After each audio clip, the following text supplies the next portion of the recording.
unateseka na madoa usoni na umetumia cream mbalimbali lakini hayatoki, hii cream ni kwa ajili yako. Najua unateseka kutumia filter, unatumia sabuni mbalimbali lakini zote hazikupi matokeo ya kung'arisha ngozi yako.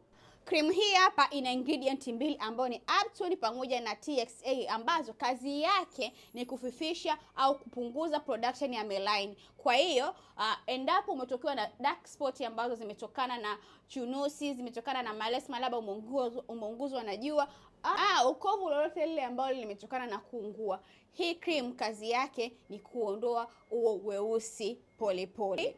Uzuri wa cream hii haina steroid, kwa hiyo mtu yoyote yule mwenye ngozi ya aina yoyote ile anaweza kuitumia, na pia haiwezi kusababishia muwasho. Unachotakiwa kufanya ni kutumia cream hii kwa usiku tu, na pia hakikisha asubuhi umepaka sunscreen. Inapatikana Biolash kwa bei ya shilingi 55,000 tu. Kwa hiyo unapata product moja ya kutatua matatizo yote kwa wakati mmoja.